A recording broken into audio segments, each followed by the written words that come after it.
Bonsoir à toutes et à tous, nous sommes le lundi 9 septembre, bienvenue dans votre journal d'information de 18 h sur TV Vendée et voici les titres de cette édition. Transmettre la mémoire aux plus jeunes mais aussi les accueillir dans l'association, c'était les grandes lignes du 89e congrès de la section vendéenne de l'Union nationale des combattants ce dimanche à la Châtaigneraie. Après un été morose, les commerçants misent sur l'arrière-saison et sur des opérations spéciales telles que des braderies. Celle de la Roche-sur-Yon avait lieu ce week-end. Et puis nous reviendrons sur l'actualité sportive avec notamment le championnat de National 2 de football ou encore le trail de Montaigu-Vendée. C'est l'une des plus grosses associations du département avec près de 11 000 adhérents. La section vendéenne de l'UNC, l'Union nationale des combattants, organisait son 89e congrès ce dimanche à la Châtaigneraie. En présence du président national, ce rassemblement était l'occasion de transmettre la mémoire, mais aussi d'accueillir de nouveaux et jeunes membres. Un reportage Florent Wozniak.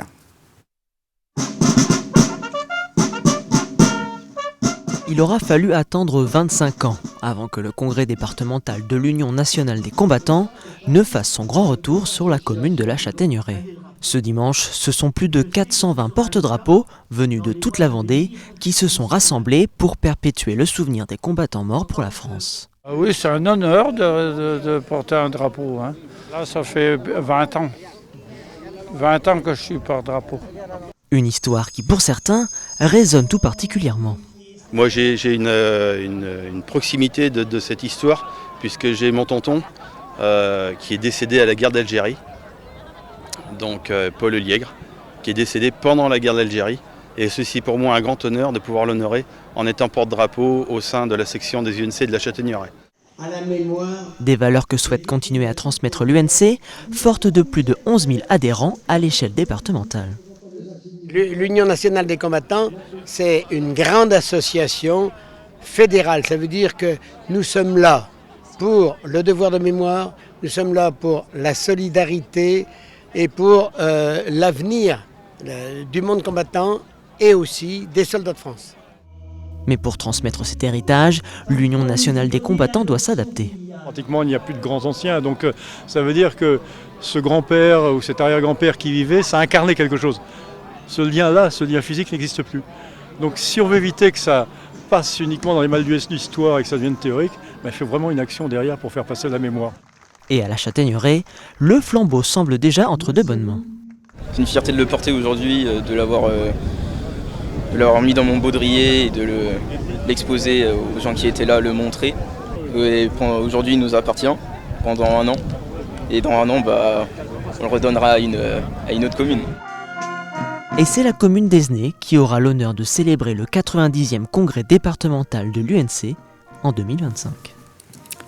La 47e compétition mondiale des métiers WorldSkills se déroulera à Lyon à partir de demain mardi et jusqu'à dimanche. Plusieurs jeunes talents de divers métiers, âgés de moins de 23 ans, vont se mesurer et tenter de décrocher le titre de meilleur du monde dans sa spécialité. Parmi les 54 membres de l'équipe de France, 2 Vendéens, Axel Bézias du BTP CFA de La Roche-sur-Yon dans la catégorie plomberie et chauffage, ainsi que le Chalandais Dorian Giraud dans la catégorie administration des systèmes et des réseaux informatiques. À l'occasion de la rentrée scolaire, la direction de l'enseignement catholique de Vendée a fait le point sur ses effectifs et sur les projets à venir. Avec 60 550 écoliers, collégiens et lycéens, le secteur privé représente un peu plus de 50% des élèves dans le département. Audace et espérance sont les maîtres mots de cette rentrée. Le directeur diocésain de l'enseignement catholique, Stéphane Nouvel, a présenté les projets et les grandes orientations pour cette nouvelle année. L'un des premiers projets, c'est la promulgation des orientations de l'enseignement catholique de Vendée, le 4 octobre prochain, avec Audace et Espérance. Les deuxièmes orientations, c'est la mise en œuvre des ensembles scolaires qui arrivent. On a un nouvel ensemble scolaire à l'ensemble scolaire Mère Teresa à Boufféré. Les nouveaux enseignants que nous accueillons aussi, et les nouvelles familles, qu'il est important d'arriver à accueillir les familles et les élèves tels qu'ils sont. La quinzaine de l'environnement aura lieu du 21 septembre au 6 octobre dans 15 communes du pays de Fontenay-Vendée. Cette première édition proposera des conférences, des visites, des ateliers ou encore des spectacles pour sensibiliser les habitants de façon positive aux enjeux climatiques et environnementaux.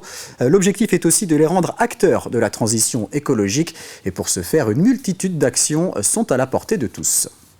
Un habitant, concrètement, il peut faire du compostage individuel, il peut bien trier ses déchets, il peut récupérer l'eau de pluie, puisqu'on fait des subventions aux récupérateurs d'eau de pluie. Il peut circuler à vélo, il peut marcher à pied, il peut acheter en vrac, il peut aller vers le zéro déchet, faire moins de déchets. Bref, il y a plein d'actions autour de l'eau, des déchets, de l'énergie, donc sur les panneaux solaires. Il peut venir voir le mercredi matin à la comité de commune, l'association Élise, qui va le conseiller pour la pose de panneaux solaires photovoltaïques ou thermiques. Bref, il peut faire beaucoup de choses pour son territoire. De vendredi à dimanche dernier avait lieu la traditionnelle braderie des commerçants de La Roche-sur-Yon, entre la place de la Vendée et le quartier des Halles. Une opération appréciée des clients et des commerçants malgré la météo capricieuse. Cette braderie de septembre a permis de rattraper un peu un été plutôt morose. Florian Wozniak. Il fallait jouer avec la météo ce week-end pour pouvoir jeter un œil aux bonnes affaires proposées par les commerçants du centre-ville de La Roche-sur-Yon. Les prix promo, on va dire qu'on peut retrouver habituellement, mais là c'est encore un peu mieux, puisque effectivement il y a la possibilité d'acheter en lot, et là ça devient encore plus intéressant. Des petits prix qui, à la fin, nous font souvent craquer. Je n'avais pas vraiment d'idée d'achat. Donc là, je suis venu et je suis reparti gagnant.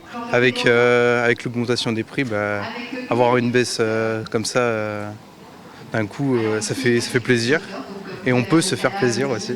Et pour les commerçants, toutes les astuces sont bonnes pour ne pas souffrir du mauvais temps. Là, le temps, un temps automnal. Ce qui nous aide, oui, c'est les bâches, en fait, d'avoir une sorte de préau. C'est ça qui nous aide. Mais alors, cette braderie a-t-elle eu du succès ? Si on est vraiment honnête, la braderie remet un petit peu de baume au cœur, parce que la saison d'été n'a pas été des plus extraordinaires. Quand on entend un petit peu tout le monde, le bilan général est quand même pas très positif. Après, la météo nous a pas trop aidé. Enfin voilà, donc justement là, c'est agréable de revoir tout le monde, de revoir les gens, et donc voilà, c'est positif, vraiment. Prochain rendez-vous avec les bonnes affaires le 8 janvier 2025 avec le début des soldes d'hiver. Une nouvelle piste cyclable vient d'être inaugurée sur le territoire du pays de Saint-Gilles-Croix-de-Vie, plus précisément à Givran, sur la zone du Soleil Levant. Ouverte depuis la mi-juillet, cette piste de 1800 mètres bidirectionnelle permet de rejoindre différentes zones d'activité et offre donc aux salariés des entreprises du secteur la possibilité de se rendre au travail en vélo. C'est une piste cyclable domicile-travail, on n'est pas sur on va dire, le développement très important qu'il y a par les pistes cyclables touristiques. Ici, on est à la broche, on est le Vendéopole qui est à côté de nous, le comité d'agglo qui est situé ici, donc un secteur, on va dire un vivier d'entreprises qui sont là, avec la proximité, bien sûr, de Saint-Gilles-Croix-de-Vie, quand même, la ville importante, et donc de permettre de dire aux gens de pouvoir se déplacer en toute sécurité au niveau, le long de cette D6, où il y a une circulation importante en toute sécurité, et de pouvoir abandonner sa voiture et de pouvoir venir travailler, on va dire, à proximité de son lieu d'habitation. On ouvre une page sport avec du football pour commencer et la 4e journée du championnat de National 2 où l'on retrouve cette saison 3 clubs vendéens. Le Poiré-sur-Vie a décroché sa première victoire face à Avranches 2-1 samedi. Vendredi, l'équipe des Herbiers s'est inclinée face à Saint-Malo 2-0. Et puis vous le voyez sur ces images, la Roche Vendée Football a concédé une 3e défaite, 3-1 face à Saint-Brieuc. Les Lyonnais qui évoluaient en maillot rouge. Toujours sans victoire depuis le début de la saison, l'équipe de la Roche est 15e et avant-dernière au classement. Le talent de chez eux a fait la différence face aux nôtres parce que sinon, voilà, sur la valeur globale des deux équipes, je pense que c'est deux équipes qui se valent dans l'ensemble, mais voilà, ils ont su nous faire mal par leurs attaques et nous on n'a pas su être solides et puis justement leur faire mal nous sur nos attaques, donc l'arrivée ça fait la différence. Je pense que malgré tout, comme ça à chaud, on avait la main mise sur le match et qu'ils sont venus les rares fois qu'ils sont venus, mais à chaque fois on était en danger et ils ont su nous mettre à mal alors qu'il pouvait ne pas se passer grand-chose si on avait été un peu plus efficace dans cette surface de réparation, moins dans la nôtre. Et puis ce dimanche avait lieu la 5e édition du trail de Montaigu-Vendée. 3 distances étaient proposées, 10, 16 et 24 km. 500 coureurs ont répondu présents. Ils ont pu arpenter les bords de Maine, la digue ou encore la carrière de Bellevue. Une épreuve organisée par le club de l'Athlé Bocage Vendée. Sur le 24 km, Kevin Marchais de Saint-Philbert-de-Bouenne et Justine Landais de Montbert se sont imposés. Sur l'ensemble des 3 courses donc, du trail, pour les adultes, nous étions à 500 participants. C'était complet en fait. Et ensuite, on avait environ 90 enfants sur les courses enfants. Quand on voyait les météos toute la semaine qui nous annonçaient que de l'eau, effectivement, on était un peu pessimiste.